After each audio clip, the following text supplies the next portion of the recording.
Welcome friends to a new chess analysis video in my Road to Class A journey. I want to thank you all for the wonderful support and all of you supporting, following my journey. And I hope you guys are being very successful in your journey. And I hope whatever that you guys see in my videos, it helps inspire you guys to continue playing and get better. And I really hope that anything that I'm showing helps you progress in your chess. If not, I hope that you're at least entertained and you enjoy watching the videos.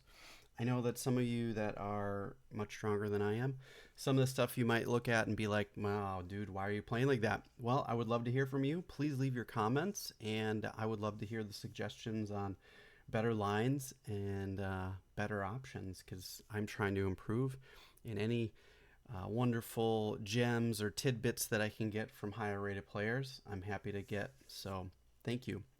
All right, we're playing round 4 of our Spring Swiss. Last episode we played Lee, a new up-and-coming rising player, so it was great to play him.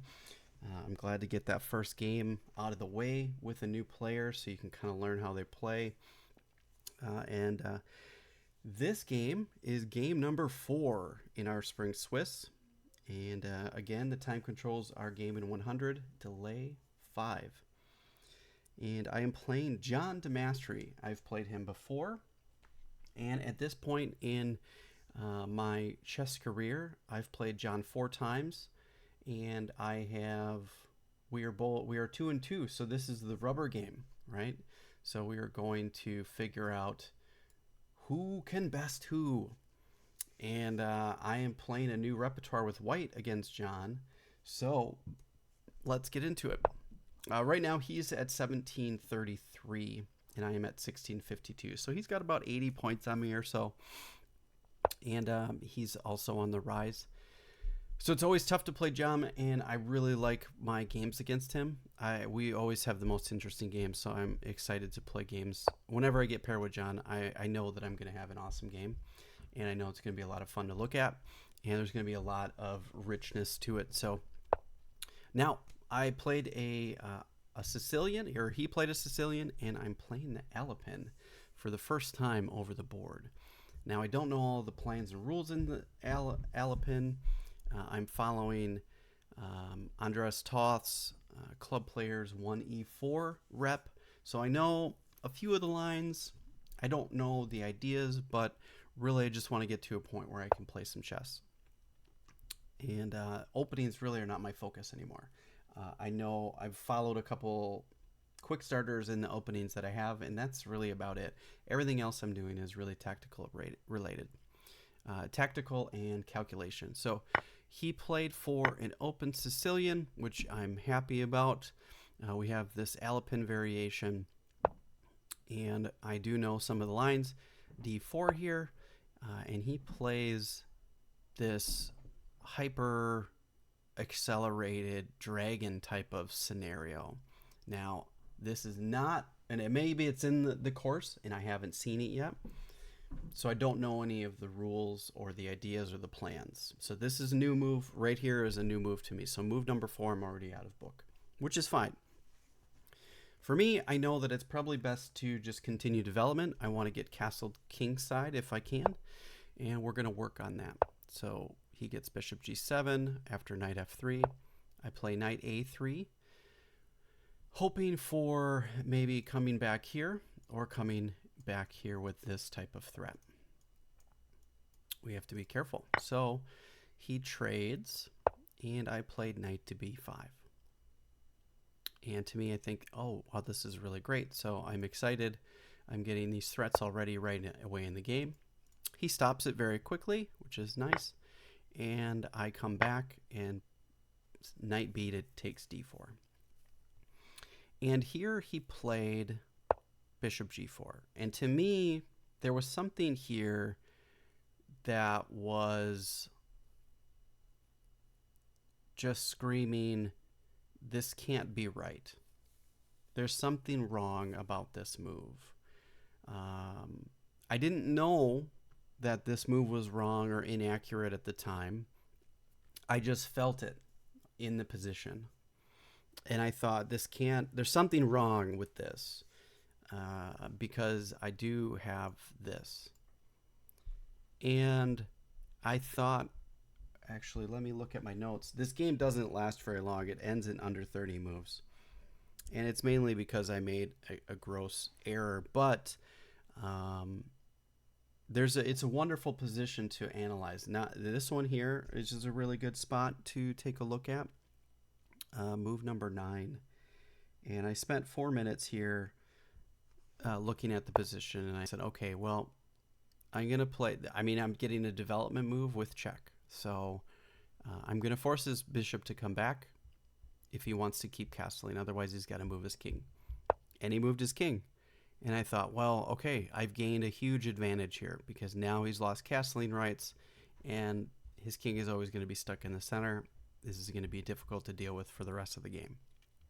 Okay, I'm going to castle and I'm going to play e5.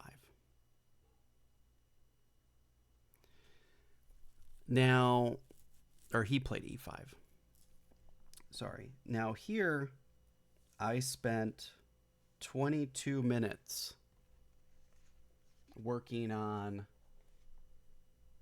knight takes e5. And to me, I worked everything out.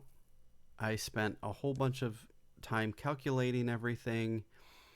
And I found that I have, or at least what I thought was, a wonderful open board checkmate.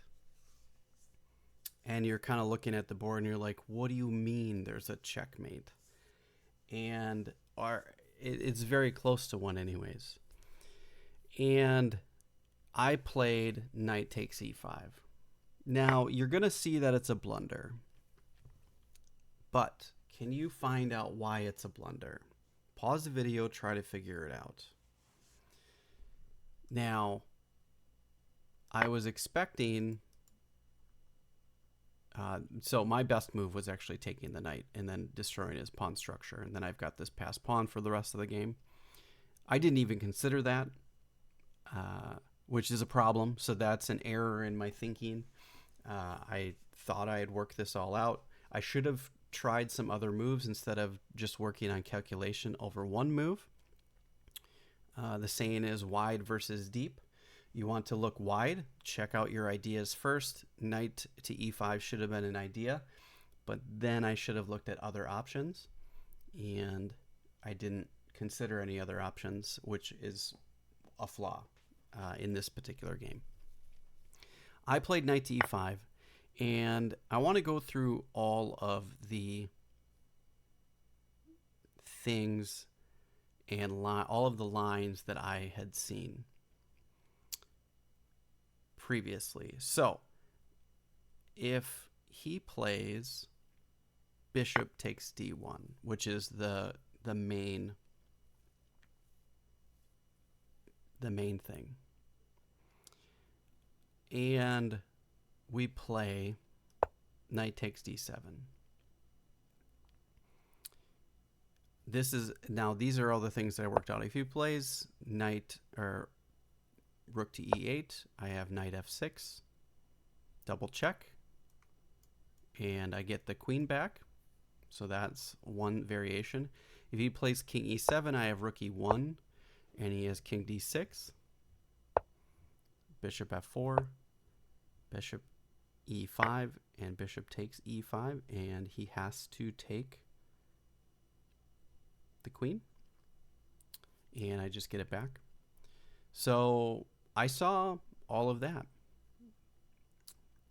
and what I missed here was the move that he actually played, which he can just give the material back, and this was a total blunder. So back here, when I calculated all this wonderful stuff, my calculation was very strong, but I missed one thing, which was he can just give the material back, unfortunately. And a lot of that's tough to see. So now instead of playing that, I should have just played bishop takes a6, b takes a6, and then go from there.